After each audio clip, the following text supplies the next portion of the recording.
Bien, nous allons reprendre avec la deuxième table qui a comme titre bande dessinée en portugais à l'épreuve du global, à l'épreuve de la globalisation.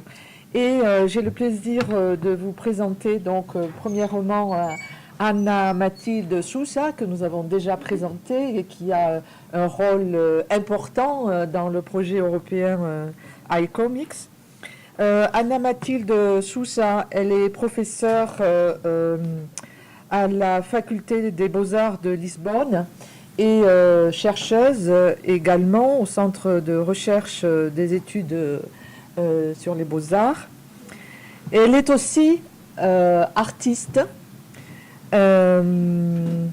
et elle travaille, artiste qui travaille à Lisbonne. En 2012, elle a cofondé un label de fanzines, zines, prozines. On n'a pas eu le temps de se en parler, mais on est vraiment entre le monde professionnel, le monde du fanzine, le monde du prozine, comme on dit à présent. Club do Inferno. Et elle publie ses bandes dessinées sous le pseudonyme de Etamoé, si vous voulez la suivre sur Internet. Voilà. Et donc, elle a soutenu une thèse en 2020, voilà, sur l'année dernière, voilà, sur l'influence du manga, enfin sur le manga et la bande dessinée portugaise, hein, parce que je reste assez large. Et donc, elle va nous parler de cette japonisation de la bande dessinée portugaise. Et je lui laisse la parole et je la remercie vivement d'être avec nous aujourd'hui ici. Merci beaucoup, Viviane. Eu também vou falar em português, já como os restantes colegas, e mais uma vez, se eu estiver a falar demasiado rápido, podem levantar a mão e avisar, e eu tentarei falar mais devagar. Como a Viviane muito gentilmente me apresentou, eu sou artista plástica e sou também académica, e é nessa dupla condição que também concebi esta apresentação. E como o título indica, o objetivo desta apresentação é, de forma muito, enfim, tanto não é vaga, mas tanto, como é que se diz, luce? Luce. Vamos introduzir mais uma língua. Portanto, reunir algum conjunto de referências de autoras portuguesas que trabalham com este imaginário ligado à banda desenhada japonesa, que daqui para a frente vou referir como mangá, que é o nome que os japoneses dão à banda desenhada. E, portanto, centrando-me no século XXI, também é onde a maior parte destas referências existem. E depois, portanto, vou falar de alguns autores, colegas nossos, não é, de Portugal, e depois vou falar também um bocadinho da japonização na minha própria banda desenhada. Portanto, são os dois momentos que eu vou abordar nesta apresentação. E aqui no ecrã, isto é precisamente uma das páginas da banda desenhada minha, publicada na revista Trip em 2019 ou 2020, já não tenho a certeza.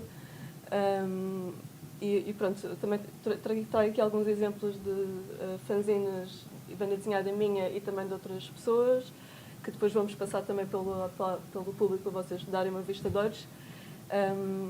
E eu trabalho com estilos um bocadinho diferentes conforme o caso, portanto não tenho um estilo sempre muito uniforme, gosto muito de experimentar coisas diferentes e, portanto, também é isso que procuro fazer nos vários momentos de banda desenhada em que trabalho.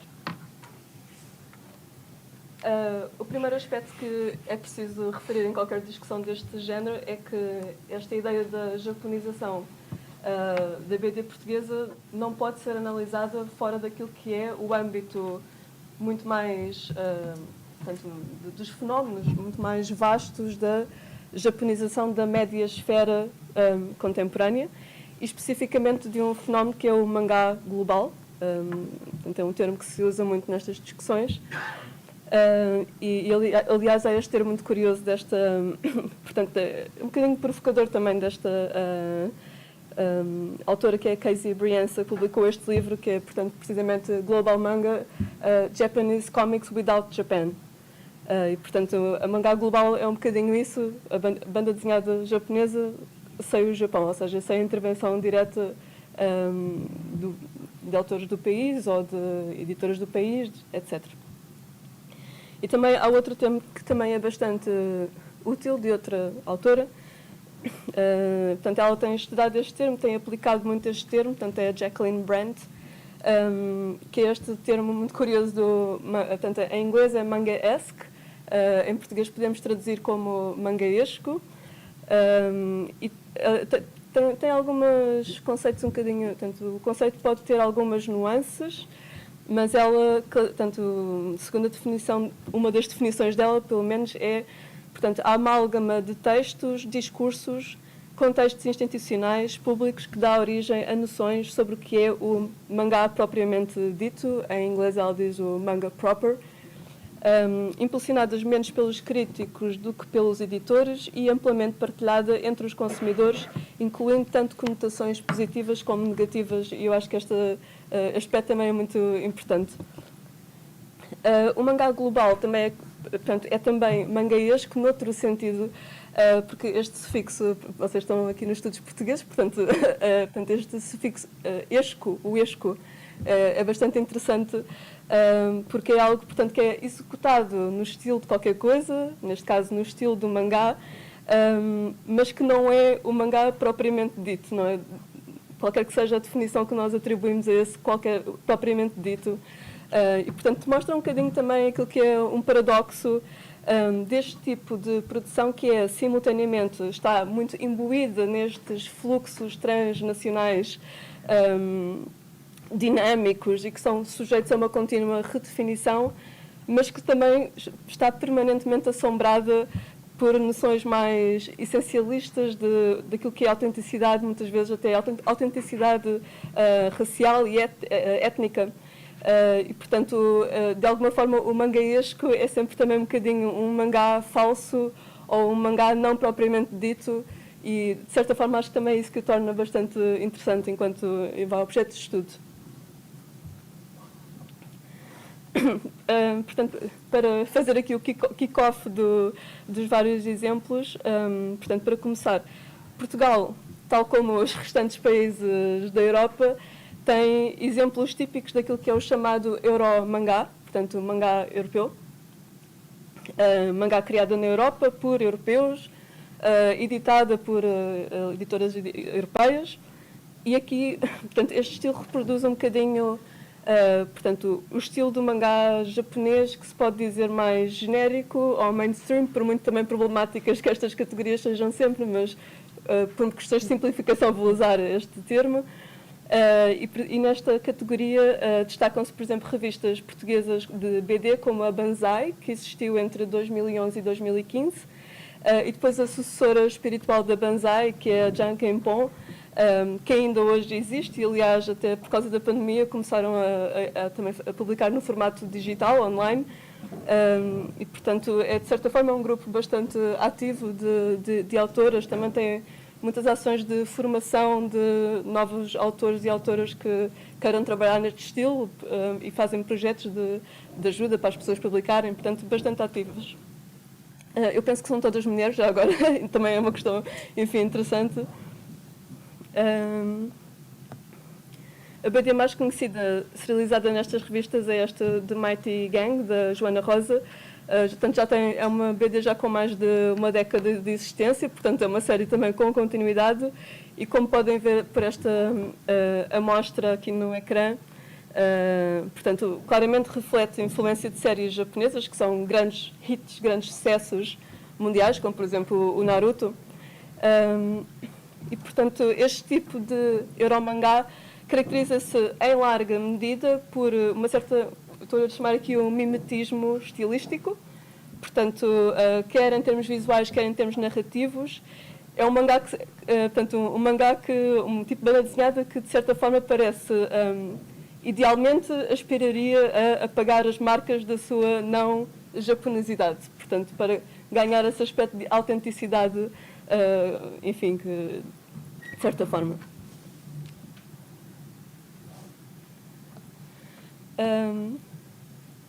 Daniel, depois pode passar aqui. Não tira a fotografia.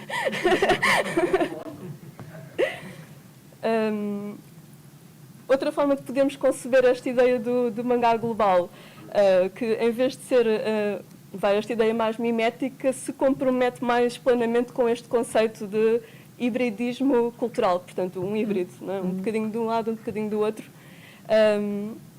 E um caso digno de nota tanto nesta categoria, tanto esta artista Daniela Viçoso, que foi minha colega nas Belas Artes, se calhar se puder passar pela audiência.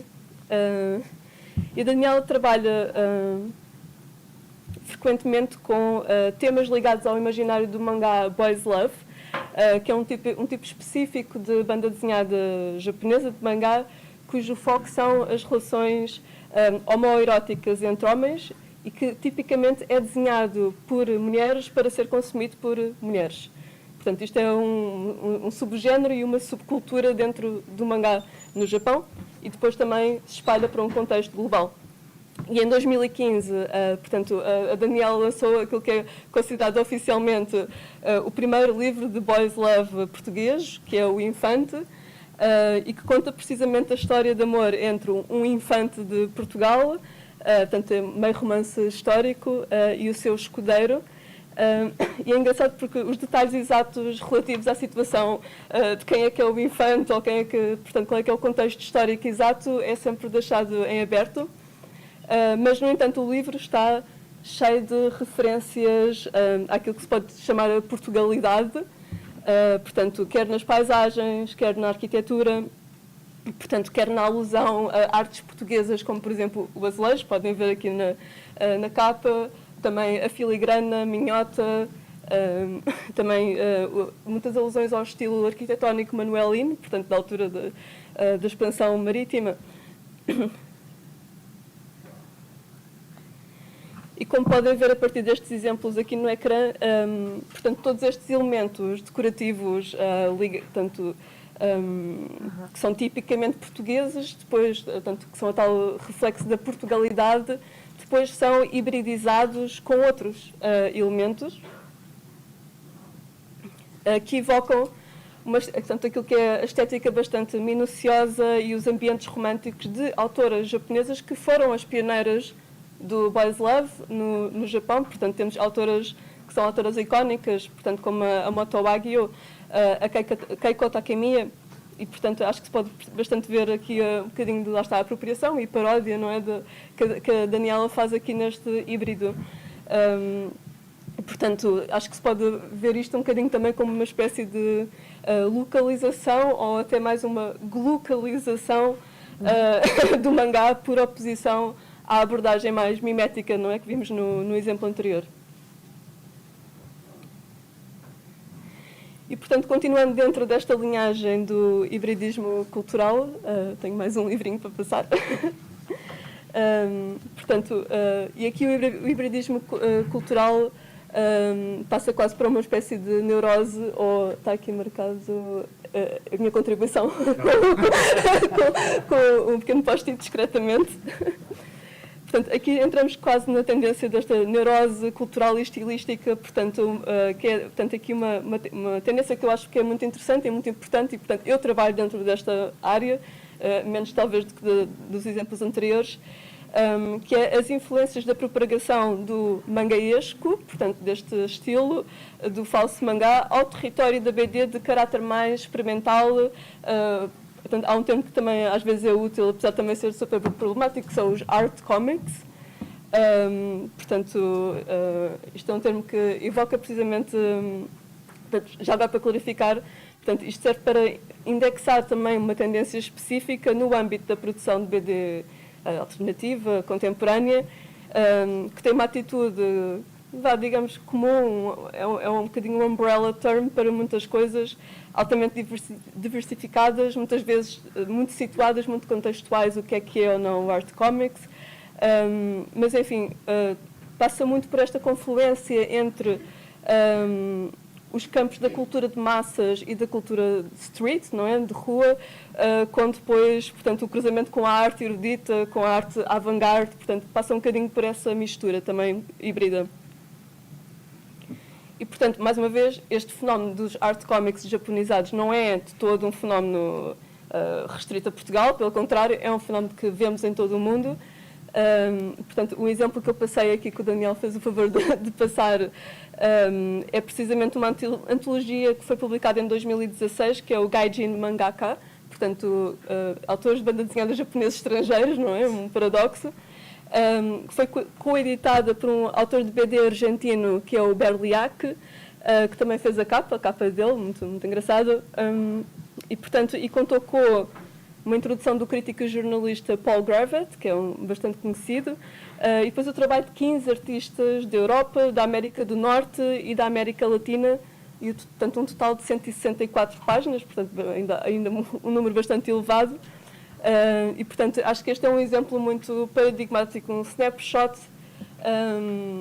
desta tendência dos art comics japonizados, para usar estas expressões. Acho que é um exemplo interessante. Eu também contribuí com uma história e, portanto, quando passar por vocês podem ter uma oportunidade de ver um bocadinho com mais atenção. E de seguida vou mostrar alguns exemplos de autores shop, portanto, portugueses, BD portuguesa, que refletem esta tendência da BD experimental ou art comics japonizados. O primeiro exemplo, e talvez o mais conhecido, até porque ele teve recentemente uma exposição nas galerias municipais do Porto, portanto, com muita visibilidade, é o Rodolfo, que é o pseudónimo do Diogo Jesus. E aqui nós vemos precisamente uma fotografia da exposição dele, que chama-se Apesar de Não Estar, Estou Muito, portanto, do ano passado. E o Rodolfo trabalha há cerca de uma década e meia, portanto, é uma presença que tem sido muito constante no meio português. Tem uma obra extensíssima, muito idiosincrática, e ali há aquilo que é uma linguagem muito mais, portanto, uma linguagem suja, ácida, muitas vezes também escatológica, ali que nós associamos muito à BD underground, não é? E depois faz estas paródias das mascotes populares, mascotes muito populares do mangá, como por exemplo de mangá, anime, videojogos japoneses, por exemplo o Doraemon e o Pikachu são tópicos recorrentes na obra dele. Vou aqui passar Daniel, faça por favor. Portanto, este aqui é o Muscle Shoe, que reimagina o Pikachu como se ele fosse um herói de ação hiperviolento, tipo Rambo. Sim, Muscle Shoe. Portanto, tem assim, pronto, assim, muito sangue, muito, assim, um linguagem muito macho, mas pronto, é uma paródia, não é?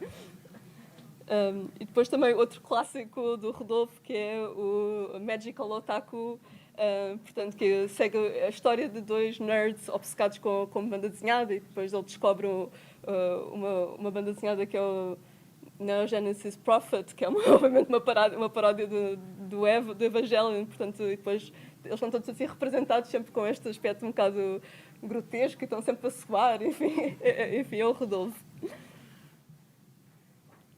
Depois também, a japonização também está presente no imaginário fantástico de um outro autor que é muito nosso amigo, portanto faz parte do nosso coletivo artístico atual, o Massacre, que é o André Pereira, e que é autor de bandas desenhadas como o Madoka Máquina, que vemos aqui na página, não é?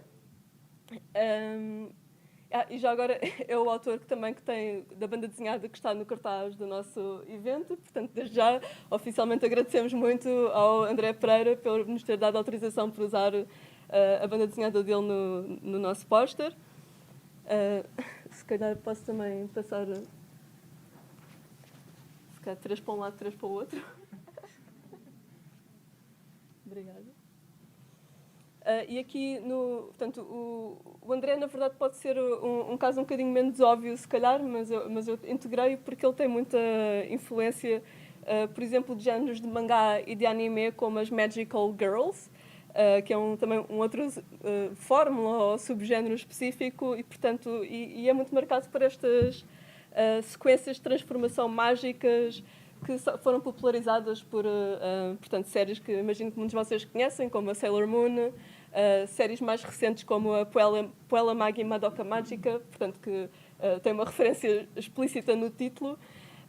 E, portanto, este imaginário das Magical Girls, transformações, e isso está muito presente no trabalho do André, que depois também mistura com outros géneros mais ligados à BD norte-americana, mas não só, portanto, por exemplo, os Funny Animals, portanto, também mais uma vez toda esta hibridização e depois muita experimentação formal também. Se vocês está aí a passar os livros, podem verificar que ele também é um autor que explora muito, é muito experimental em termos dos layouts das páginas. Portanto, está aqui o género Magical Girls, Mahou Shoujo em japonês.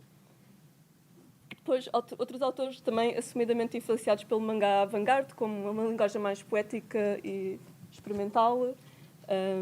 Por exemplo, aqui o caso da Ana Maçã, que portanto, ela também está aqui, está uma participação dela também num outro número da antologia que está por aí a passar, e também tenho aqui o trabalhozinho dela, se calhar ele abre-se. Ai, está aqui. Vou tirar isto. Sim. Também outros autores, como por exemplo também o Simão Simões, que incorporam muitas referências à cultura pop mais com as séries de ação tokusatsu, portanto tipo Kamen Rider e os Power Rangers e isso assim. Também referências ao mangá avant-garde de autores como o Yuichi Yokoyama. E depois, infelizmente eu não tenho aqui, não sei onde pus a minha cópia aqui deste livro, então não pude trazer, mas podem ver pelo menos aqui a imagem da capa no ecrã. Portanto, é uma banda desenhada que é Sensui, publicada pela Zapata Press, que já foi hoje aqui referida pela Alice. Portanto, a autora é 2Vs, a Marcela. E depois, este caso aqui é um bocadinho, eu considero isto um pouco fora do baralho também, que é, portanto, o Murai Toyonobu, que é um entre os múltiplos heterónimos de um artista português, que é o Tiago Manuel, e tem esta série que é o Nautilus the Ship. Portanto, isto é portanto, um heterónimo e portanto, tem uma biografia ficcional em que supostamente ele nasceu em Osaka em 1955, está baseado em Londres, mas obviamente portanto, isto é uma personagem que ele inventou, não uma persona. E portanto, aqui a referência é menos a este universo pop, mas mais a enfim, inspiração pelas estampas tradicionais japonesas, e portanto é mais por aí, menos pelo universo pop. E finalmente chegando aqui à Ayatamoe, para terminar também um pouco, portanto, portanto, vou um bocadinho falar da japonização na minha própria obra de BD, sobre o pseudónimo portanto, isto é o meu site, se vocês depois tiverem, obviamente vou só falar de um conjunto muito pequenino de obras, se vocês depois tiverem curiosidade podem ir ver. E, portanto, o primeiro exemplo que eu trouxe é esta BD, que é o Violent Delight, portanto, que tem a ver com... portanto, resultou de um convite para publicar um trabalho a solo na coleção de livros de BD Minicus, que também é editado por aquela antologiazinha que está a passar aí, é a mesma editora. Eles depois também têm uma série de livros a solo, portanto, na qual eu participei. E, portanto, a BD começa... Portanto, isto é a minha BD. Isto aqui é, portanto, a BD começa com uma espécie de détournement do anime da Sailor Moon, em que portanto, a heroína chega atrasada à escola, sai de casa a correr com uma torrada na mão, portanto isto é uma forma que é Toast of Tardiness. E portanto esta é uma sequência introdutória, quem vê anime já viu esta sequência muitas vezes, e portanto é muito conhecida dos fãs. E, portanto, na minha BD depois eu reimaginei esta sequência, portanto, isto é a segunda página e a terceira, com os kawa-emojis, portanto, são estes emoticons em estilo japonês que utilizam caracteres, sinais de pontuação para fazer estas expressões. Portanto, ela começa, I'm late, que é o que geralmente eles dizem. Depois, utiliza este traço assim muito esboçado, e esta apropriação dos traços portanto, destas imagens de anime. E depois, a seguir, portanto, temos estes outros painéis em que, portanto, vem daqui, não é deste painel aqui, deste lado. E então temos, portanto, uma desintegração do próprio desenho, da própria narrativa, uma ruptura, portanto, daquilo que é uma introdução muito standardizada, não é? Portanto, com aquilo que os fãs estariam habituados ou familiarizados. E depois segue-se esta espécie de non-sequitur, em que o leitor é forçado a entrar noutro registro completamente diferente, neste caso com o aparecimento destes animais microscópicos, são os tardígrados, portanto, são os ursos da água, são os bichinhos. E, portanto, toda a BD é muito também fluxo de consciência, lá está, joga muito com essa mistura de escalas culturais, espaciais, temporais, estéticas, desde a baixa cultura pop às linguagens do avant-garde, da crítica literária. Também tem, a dado momento, tem um pequeno ensaio mesmo escrito dentro da BD. Portanto, palavras vindas do passado, porque portanto, todo o texto retira excertos do Romeu e Julieta, do Shakespeare, e depois isso conjugado com palavras que remetem para o presente e para o futuro, para questões de por exemplo, das alterações climáticas, lá está, coisas, a big data, as coisas minúsculas, a ciência, a arte. Portanto, é uma espécie... Eu também encarei este livro como uma espécie de manifesto do Heta Moé, então tinha a ideia de conjugar várias coisas com que eu costumo trabalhar e tenho vindo a desenvolver no mesmo exemplo.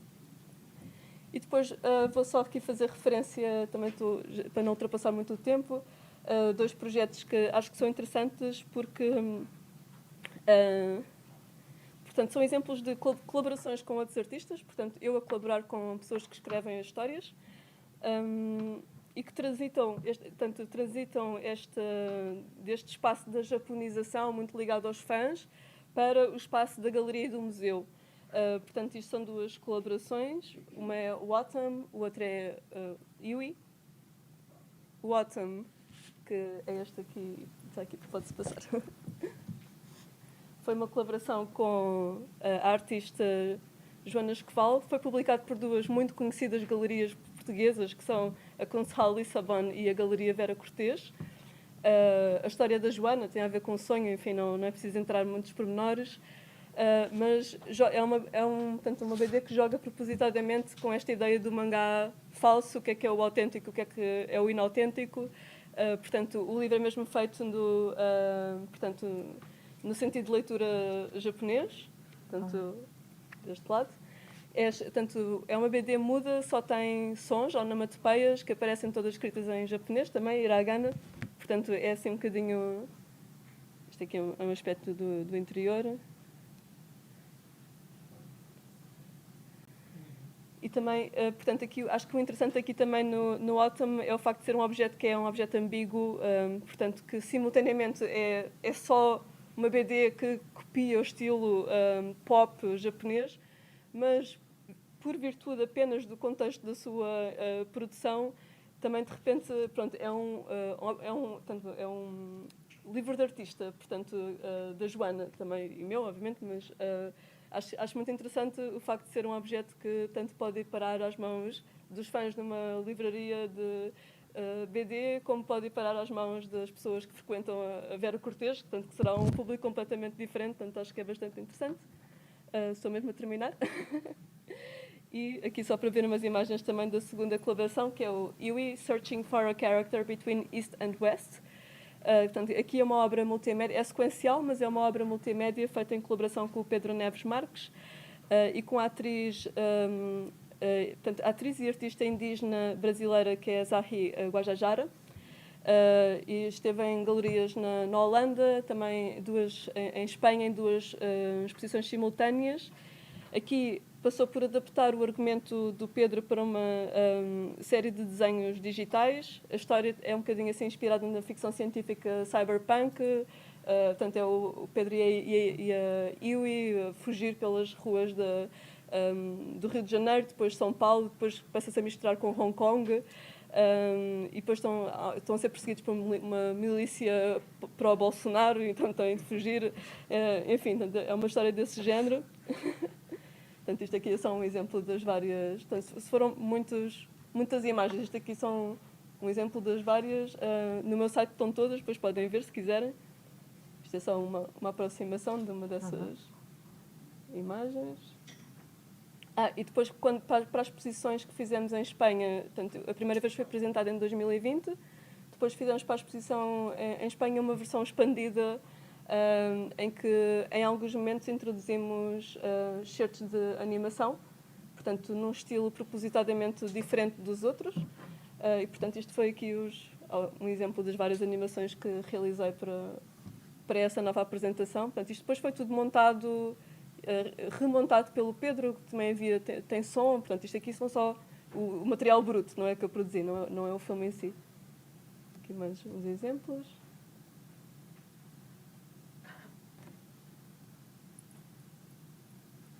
Isto foi como ele ficou depois montado lá nas exposições. Isto era no ecrã, depois este era o frame em si. E aqui este posso passar. E pronto, portanto, isto para concluir, a conclusão é apenas que, portanto, que na verdade Portugal neste aspecto lá está, devido ao que a Sara também estava a falar, não é? Este aspecto da globalização e do acesso, não é? No fundo, Portugal está aqui nesta ideia, por exemplo, da japonização, muito alinhado com as tendências artísticas globais que podemos encontrar em vários autores interessantes. Espero que vocês tenham gostado dos autores. E, portanto, que são representativos de diferentes abordagens a esta questão do mangá global, a esta questão do mangaesco, desde as abordagens mais miméticas às abordagens abertamente híbridas, quer depois a este território dos art comics, no qual eu trabalho mais, e estes autores também trouxe. E, portanto, eu acho que, em termos gerais, seria isto que eu tenho para apresentar. E, pronto, espero que tenham gostado da apresentação e tenham gostado dos livros.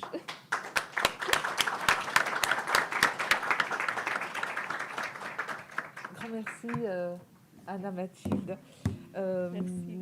pour cette conférence très intéressante et qui est là vraiment dans ce qu'on appelle parfois, alors c'est un terme anglais de glocalisation,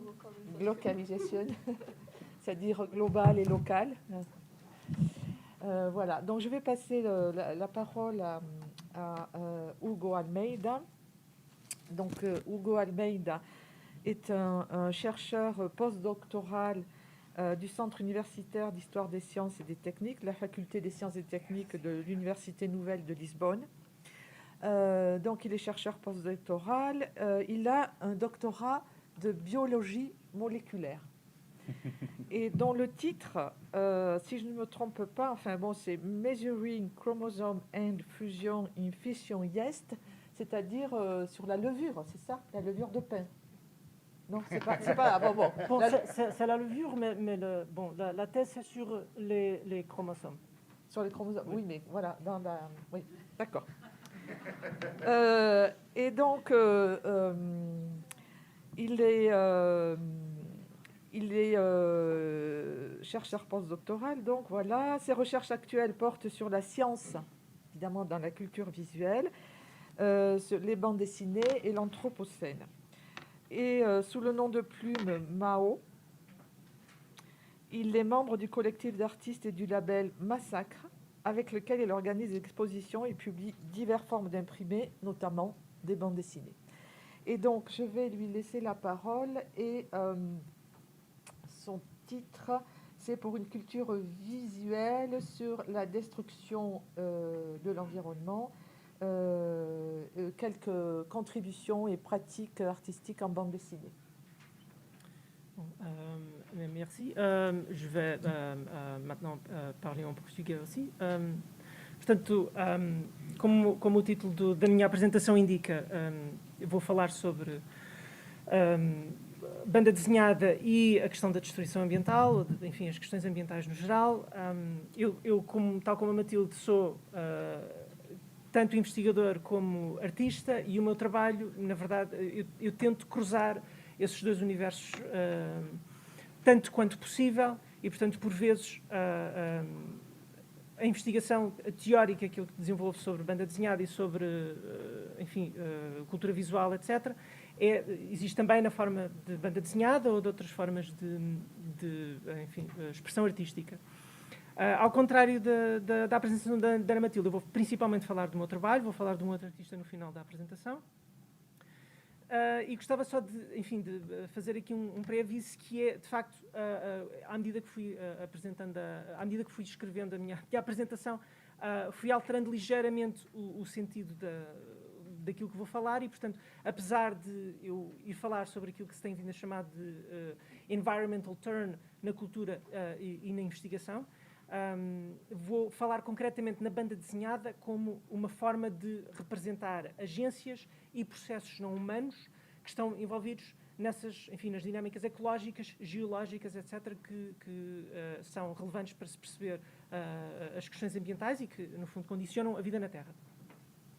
E eu peço imensa desculpa, mas primeiro vou dar uma pequena introdução destas questões, espero não aborrecer ninguém, e também para dar um enquadramento conceptual do meu trabalho.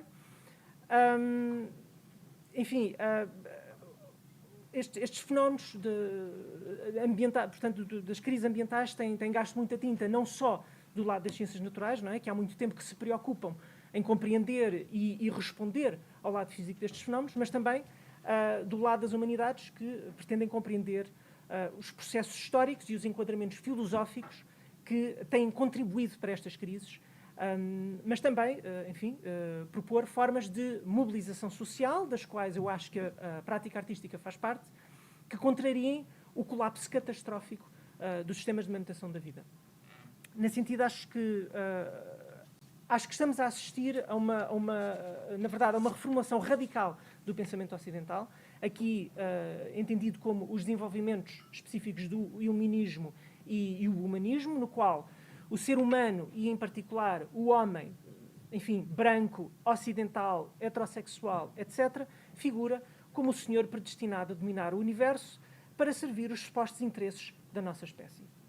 Ora, é no contexto dessas crises consequentes dessa hubris, em que se partiu do princípio que haveria sempre mais por extrair, por colonizar, etc., que os pressupostos do humanismo parecem já não se adequarem mais à realidade vivida.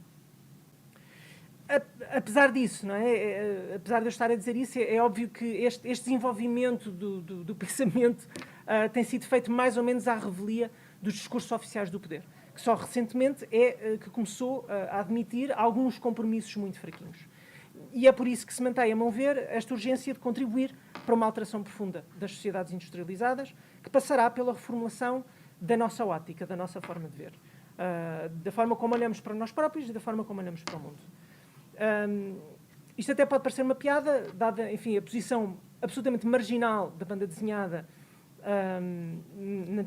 em discussões que têm a ver com política e com governance, mas a banda desenhada figura como uma forma de ver.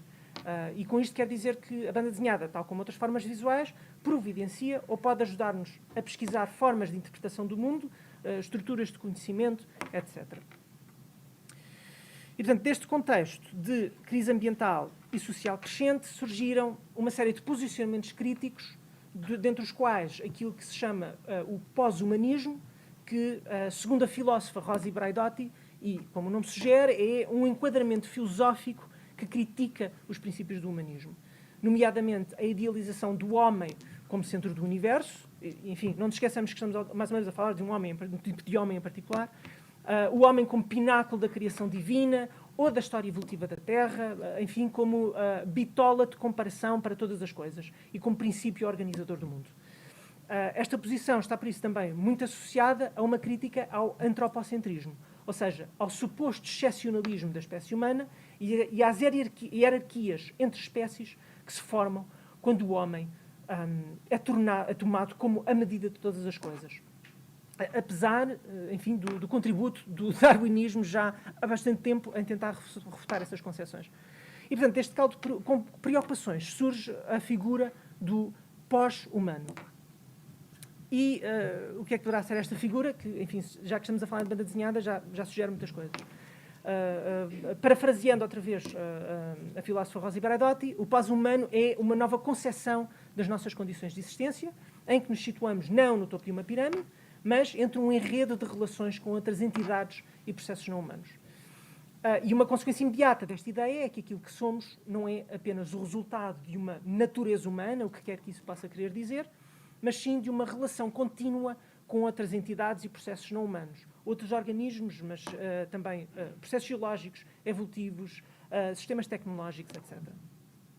Portanto, há uma ideia central aqui, que é a ideia do humano e as características do humano como qualquer coisa que é histórica e geograficamente situada. E do ponto de vista da representação visual, não é? Isto sugere um novo foco e uma nova abordagem, porque torna-se importante não só o que nós humanos fazemos e queremos fazer, mas também o que todos esses atores não humanos fazem. Como é que eles reagem às nossas ações e como é que isso condiciona o domínio do que é possível e imaginável. Se retirarmos o humano do centro da representação, teremos que considerar os não humanos não como ferramentas ou meios para atingir um fim, ou aspectos da paisagem, etc., mas como autores com autonomia, como coisas cuja especificidade pode ser a questão central do projeto artístico e narrativo. E aqui desenham-se duas opções.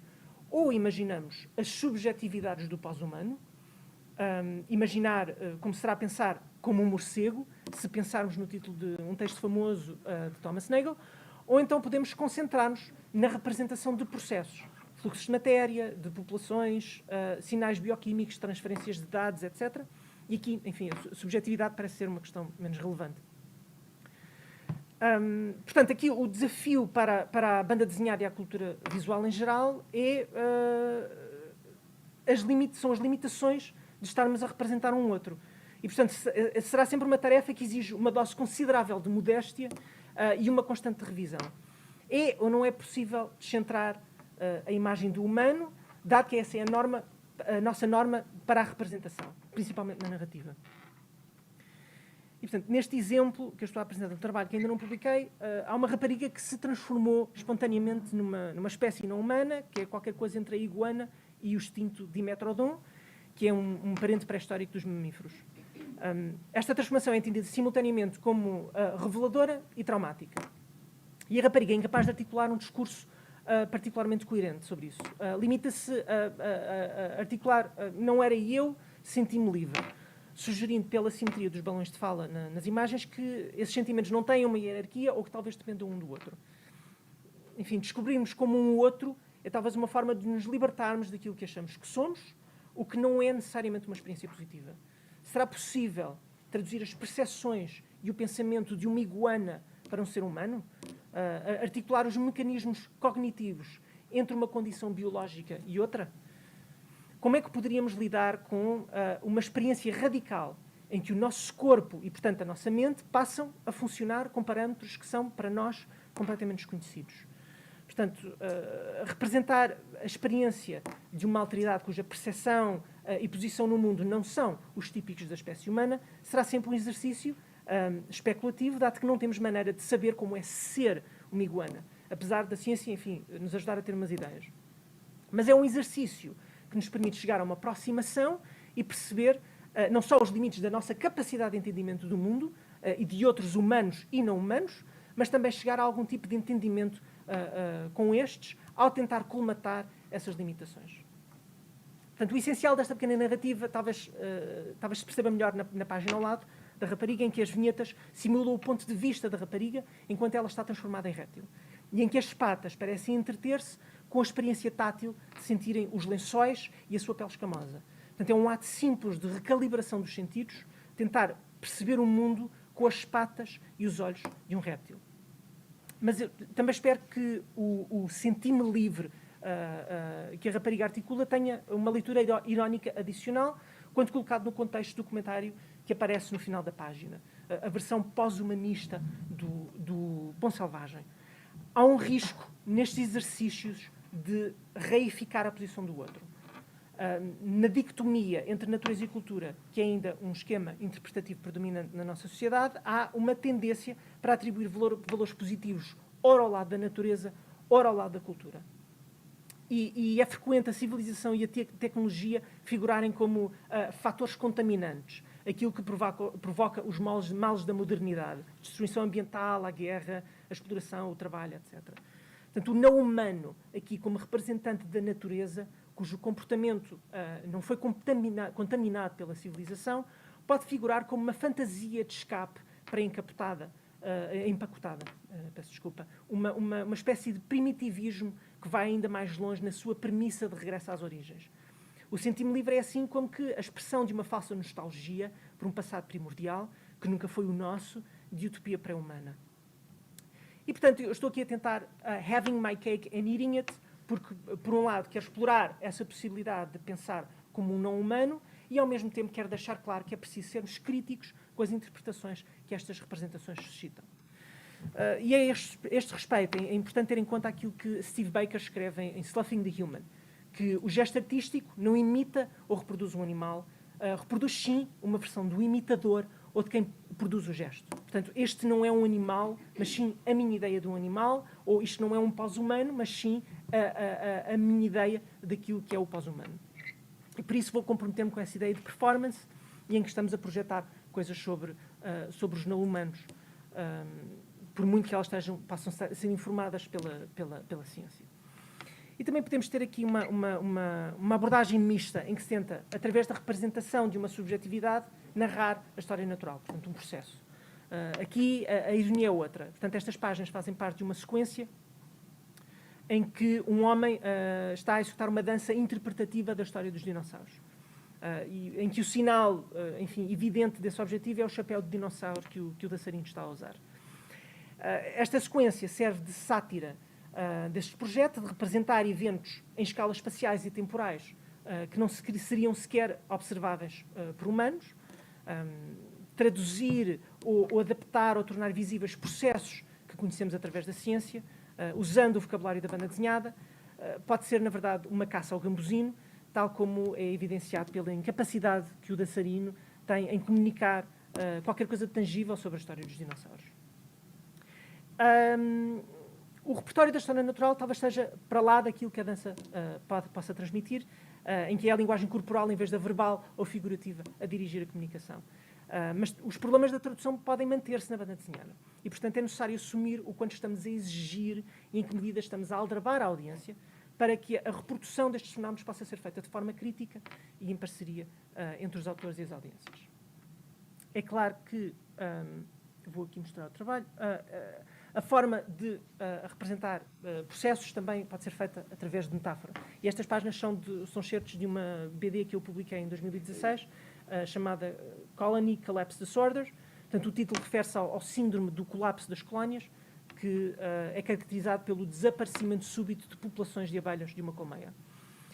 Enfim, há várias causas que são apontadas para este fenómeno, ambientais, portanto, os inseticidas, o aquecimento global, a propagação de parasitas, etc. Mas aqui o termo Colony Collapse Disorder é usado de forma mais liberal, como metonímia dos vários fenómenos de origem antropogénica que alteram ou destroem o funcionamento de organismos e ecossistemas. E em vez de tentar representar uma série de processos que atuam em conjunto para a destruição não intencional de colónias de abelhas, esta história concentra-se numa colónia que é sujeita à violência intencional de uma criança. O agressor, a criança, é eventualmente afastado pelas picadas de abelha. Vocês não veem isto aqui, mas a invasão produz estragos permanentes na forma de brinquedos vários que permanecem presos na colmeia, e a colmeia, com o decorrer do tempo, acaba por crescer sobre os brinquedos faturados pelo ser humano. E as abelhas acabam por produzir mutantes absurdos. Portanto, seria uma espécie de lado monstruoso e caricatural daquilo que a historiadora da ciência Donna Haraway chamaria de natureza-esculturas, como a abelha Playmobil, que vocês podem ver nesta página, e que emerge da colmeia com uma brutalidade enorme de qualquer coisa que está inadaptada à estrutura da colmeia, ou seja, qualquer coisa que não se acomoda pelos sistemas previamente existentes. E estas criaturas mutantes, não é só Playmobil, há outras coisas, umas Barbies, etc., experimentam com soluções que não seriam intencionais ou calculadas pela criança e que os enfiou na colmeia. Portanto, as abelhas mutantes acabam por provocar uma revolução na colmeia, transformando-o numa estrutura ciborgue que é complementada com legos e outros brinquedos de construção. Portanto, a ideia geral foi gerar um cenário de horror ambiental em que a intervenção humana sobre a colmeia produz um grotesco autónomo em que é impossível perceber onde acaba a abelha e começa o brinquedo, onde é que acaba o orgânico e começa o inorgânico. A intervenção violenta da criança, no entanto, não é, como se pode ver, completamente destrutiva, dado que o compósito resultante ganha autonomia e sugere possíveis resoluções, que não são necessariamente fáceis ou pacíficas, que podem levar à perpetuação da colónia, quer seja uma colónia de abelhas ou de outra coisa qualquer. Também podemos levar a questão da representação mais longe e adaptar a ideia da representação a sistemas abstratos. E este exemplo que eu estou a dar agora é um caso, que estou a mostrar agora é um caso disso. Portanto, isto é de uma BD que eu publiquei chamada Picaresque, que é abstrata, e a ideia era pegar na ideia de ecossistema como uma rede de relações entre organismos e ambiente que se altera ao longo do tempo e tornar isso no princípio organizativo dos componentes da banda desenhada. Portanto, as populações de organismos tornam-se em vinhetas que têm que negociar a sua presença na página. E a narrativa, se é que há, surge não dos elementos abstratos que existem, que conferem uma identidade particular a cada vinheta, mas sim na transformação do mise-en-page. Portanto, a disposição relativa de cada vinheta ao longo da banda desenhada. Eu não vou mostrar o trabalho todo, mas o resultado é, enfim, uma narrativa que é não teleológica, ou seja, que não oferece uma finalidade ou sequer um final. Em vez disso, aquilo que nós vemos é a lenta transformação das vinhetas, umas aumentam de tamanho, outras desaparecem, etc., sugerindo um processo que poderia continuar indefinidamente. E, portanto, através de um sistema de representação que é levado até à abstração, pretendo sugerir à audiência um esquema de interpretação da realidade. A biologia ou o ecossistema não têm uma finalidade e são sempre um perpetuar dinâmico cujas características, a qualquer momento, dependem sempre de condições previamente existentes. Mais recentemente, tenho explorado uma abordagem mais ensaística à banda desenhada, mais ou menos assim, ajeita aquilo que a Eta Moya já mostrou para o Violent Delights dela, onde elaboro explicitamente sobre a ciência e sobre os enquadramentos filosóficos que informam o meu trabalho. Estas páginas são de uma curta que será publicada em breve na antologia X, da editora Cush da Letónia, e muito resumidamente é uma peça sobre estratos geológicos e o conceito de antropocénico. E o antropocénico, para quem não sabe, é a ideia de um período geológico que foi recentemente proposto, que é caracterizado pelo impacto das sociedades industriais sobre o planeta, que alguns cientistas sugerem estar a produzir sinais suficientemente claros no registro geológico que nos permitem distinguir o antropocénico como um extrato separado de períodos anteriores na geologia. Portanto, o texto fala diretamente para os leitores, mas a justaposição de imagens e texto que uso com diversos registros gráficos pretende gerar sentidos que não são explícitos e tentar complexificar o sentido geral da peça. Há um motivo recorrente que é a ideia de camadas ou estratos que traduzem a leitura estratigráfica das rochas para o domínio da cultura de consumo, como o Pikachu a servir de tapete, os ténis da Balenciaga, um hambúrguer ou um aterro sanitário. E estes, enfim, estabelecem uma relação visual, não só entre si, mas também com a ideia de produção de desperdício, a exploração de recursos, a cultura visual da contemporaneidade e o desenvolvimento da camada geológica do antropocénico, no qual permanecerão inscritas toda uma transformação radical da matéria que reflete alterações sociais e tecnológicas profundas que ocorreram, pelo menos, desde os meados do século XX. E depois o ensaio acaba por se focar num marcador geológico muito concreto, que é a galinha industrial. Portanto, é uma variedade específica de galinha, tem um tremendo, acho que podemos dizer isto, tem um tremendo sucesso ecológico no contexto das cadeias de produção alimentar e que se julga irá deixar um sinal muito significativo do antropocénico na forma de ossos fossilizados. O preço do seu sucesso ecológico é, evidentemente, as condições miseráveis de existência a que a galinha é sujeita em quintas industriais. E, através da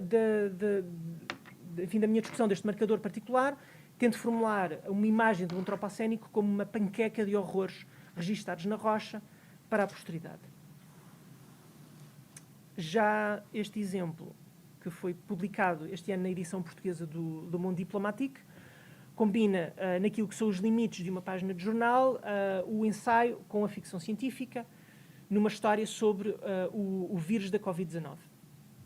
E aqui o vírus é interpretado como uma agência em diálogo com a espécie humana. Não só do ponto de vista biológico, ou seja, pela forma como este interfere ativamente no funcionamento do corpo humano e como produz sinais que são interpretáveis por nós na forma de sintomas. Também, enfim, na ideia mais geral dos vírus como entidades que participam ativamente na nossa história evolutiva, porque, enfim, ao infectar-nos, por vezes, alteram o nosso DNA, etc. Isso enfim, são características que passam na descendência. Mas também através das possíveis relações que se estabelecem entre o vírus e a sociedade através da tecnologia.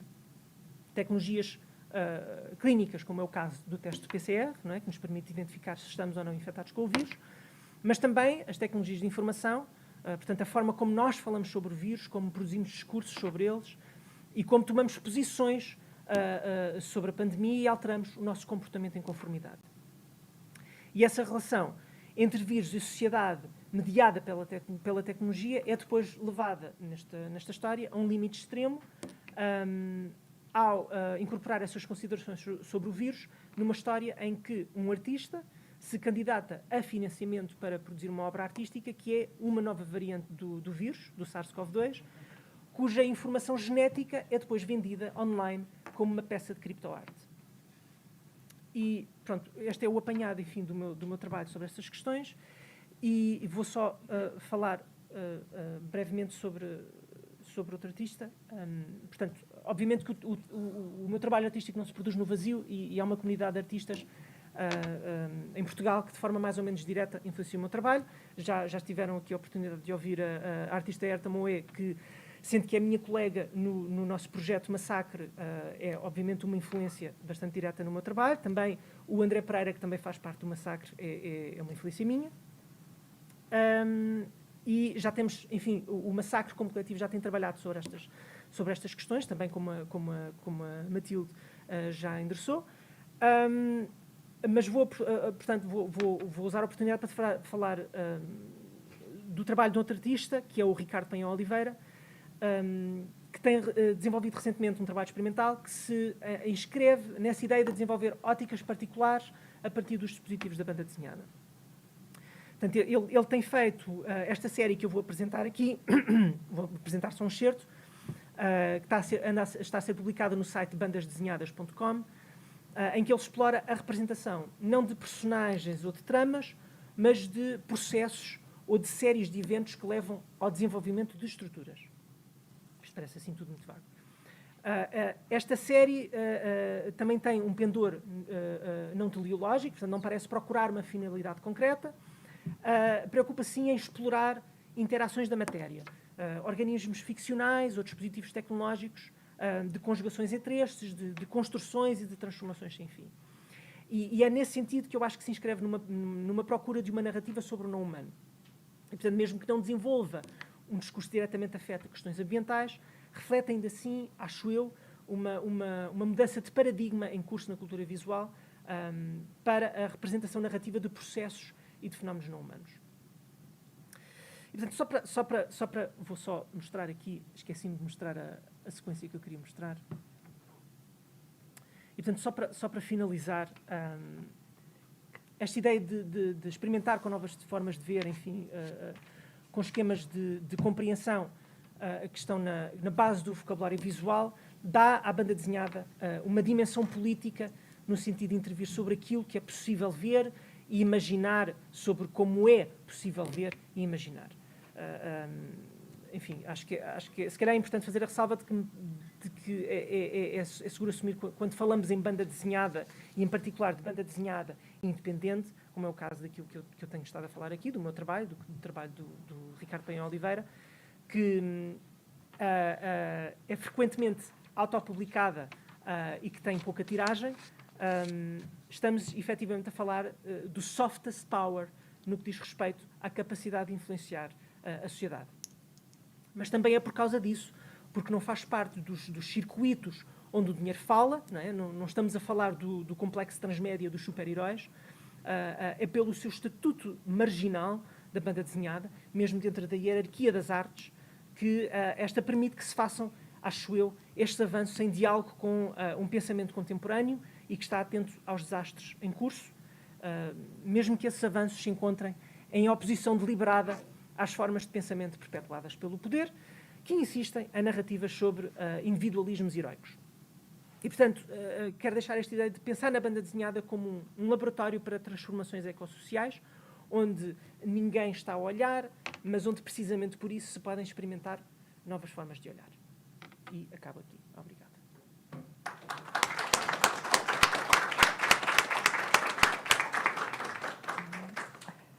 Merci beaucoup, Hugo. Je crois que là, on a eu une matinée vraiment exceptionnelle.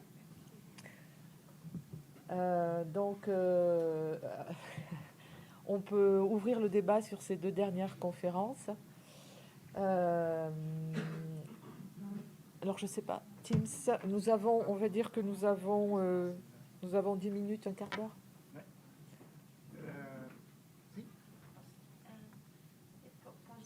É mais sobre o processo criativo. Parece-me sobre esse... Podia utilizar o microfone, porque senão o público fora não ouve. Okay. É só uma pergunta, pode ser para os dois, mas é sobre processos criativos do vosso trabalho. E desta noção da banda desenhada como um meio de novo pensamento, ou de refletir sobre o estado, uma reflexão filosófica, não é? Que me parece que vocês os dois estão nessa linha. Foi o livro que lançaste com a Joana Escoval, que eu fui ao lançamento, e que eu achei muito curioso, porque foi a Joana que apresentou mais um livro, não é? Mas que fez o texto, mas o texto está ausente. Tu próprio agora falaste na questão das hematopeias, do som. Eu gostava de saber como é que foi o vosso processo de trabalho, porque é muito mais visível o lado do desenho do que propriamente o lado da escrita, e depois essa relação desse livro está nos circuitos, quer da banda desenhada, mas também nos circuitos artísticos, que acho isso muito curioso e que tem a ver com alguns tipos de autores de banda desenhada, não é? E ao Hugo, esse teu pensamento, que é super filosófico, citaste aqui Derrida, Rosi Braidotti, Anna Haraway, autoras do novo pensamento e da teoria feminista, também ligadas à teoria feminista, também o Derrida, não é? Como é que tu articulas isso? Ou seja, tu fazes primeiro os desenhos, ou exprimes-te visualmente, tirando partido da gramática da banda desenhada e explorando-a ao limite, não é? Seja abstrato ou não, ou escreves primeiro um texto, quer dizer, como é que tu articulas o pensamento filosófico super denso que tu escreves para depois o representares? Não sei se o poderei dizer assim, não é? Mas como é que há essa...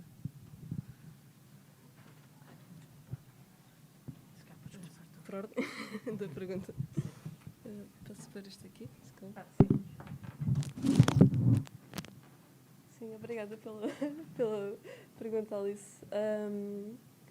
É muito curioso que refiras essa questão do processo de colaboração com com a Joana, porque pronto, eu mostrei o Violent Delights e acho que vocês conseguiram perceber, olhando lá para dentro, que é um tipo de banda desenhada muito experimental, muito ligado à linguagem do avant-garde, e obviamente que isto é algo que eu tenho vindo a desenvolver. Portanto, este é um fanzine anterior de 2015, que também, portanto, também é sempre pegando muito no stream of conscience, na linguagem deliberadamente, às vezes quase abusadamente do avant-garde, aí buscar essas referências todas.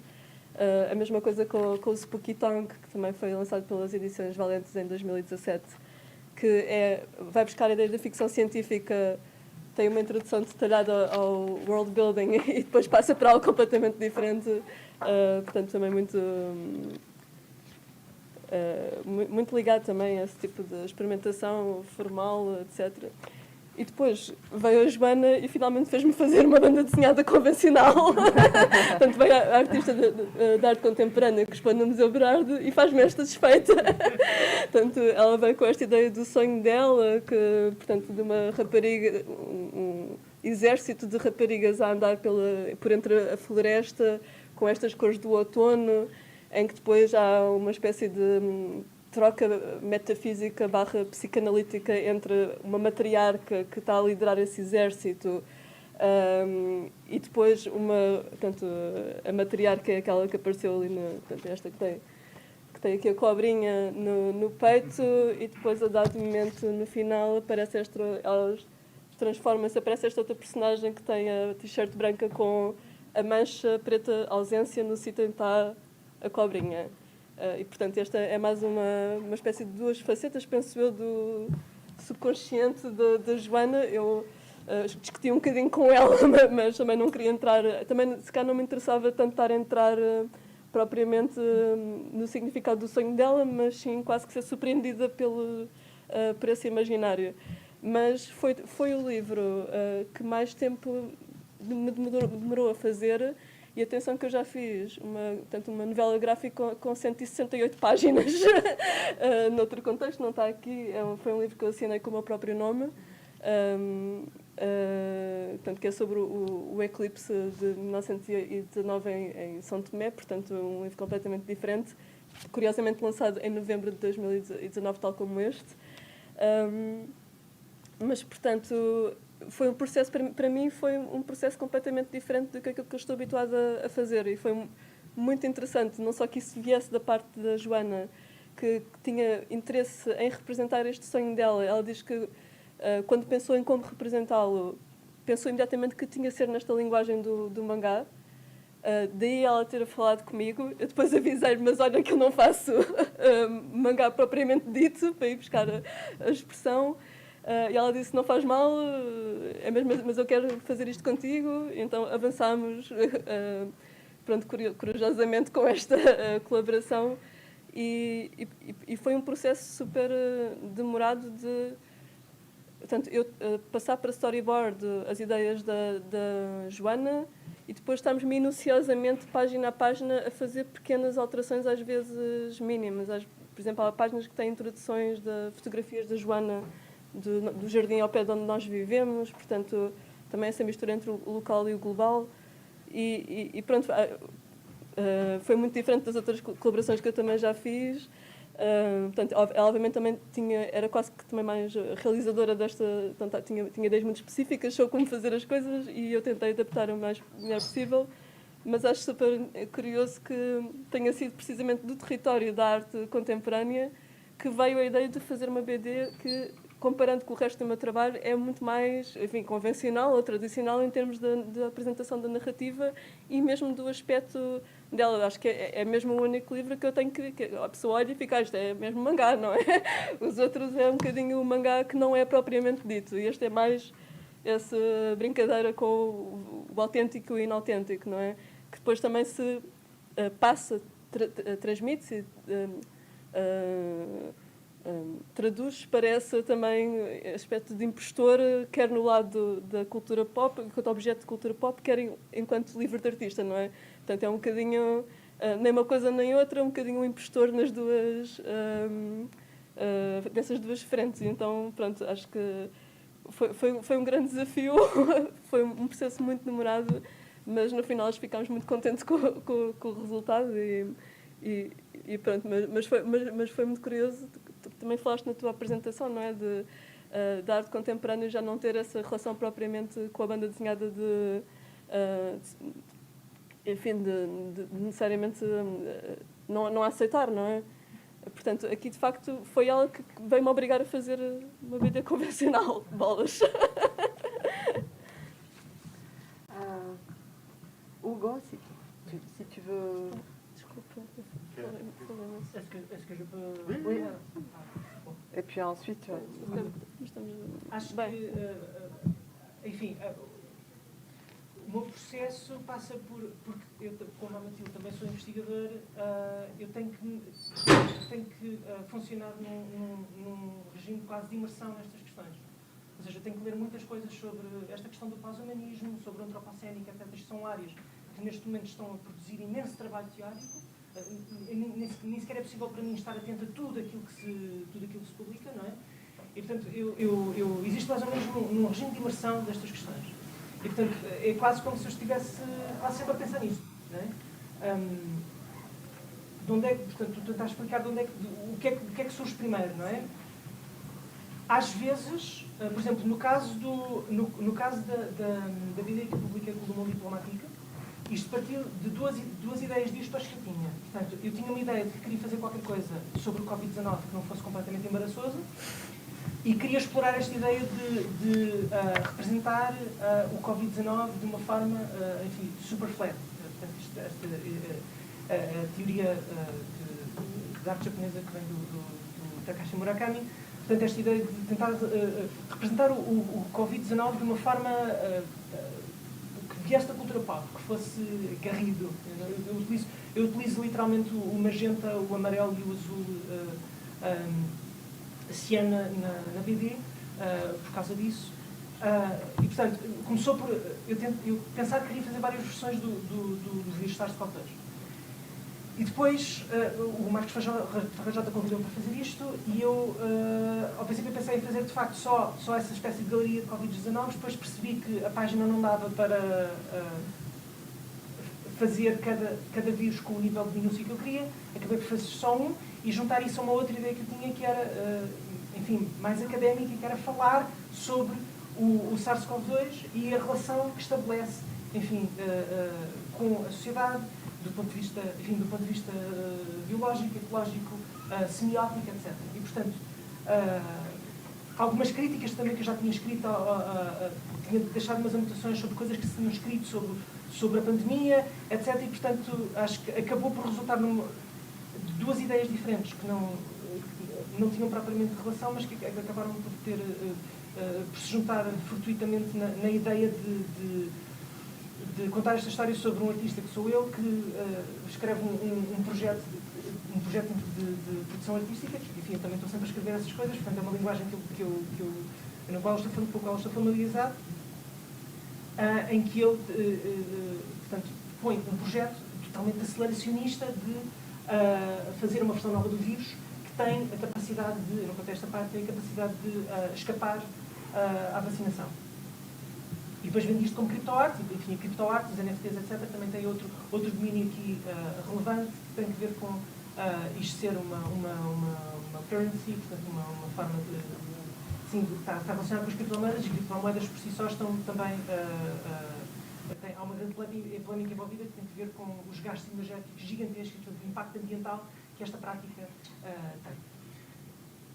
Isto para resumir, às vezes é um certo texto que eu tento resolver com banda desenhada, outras vezes eu simplesmente ponho o texto na banda desenhada e desenvolvo a partir daí, outras vezes é uma imagem única, por exemplo, o Slowly Sinking into the Earth, a partir da ideia de eu pensar na ideia de estratos geológicos também como uma sequência que é análoga à banda desenhada. E, portanto, começa com esses estratos geológicos, acaba com estratos geológicos que são diferentes a representar o estrato antropocénico, e a partir daí comecei a desenvolver a banda desenhada. Portanto, às vezes é uma imagem única, outras vezes é uma ideia que eu estou a tentar desenvolver em texto, e às vezes é uma articulação das duas. Grand merci. Obrigado. Pedimos desculpas, não teremos tempo para novas perguntas. Voltaremos às 14h30. Caso queiram deixar o material dentro da sala, a sala ficará fechada. Le laisser de matériel dans la salle sera fermée. Donc, vous pouvez. Merci à ceux qui nous écoutent à distance et donc nous nous retrouvons à 14h30.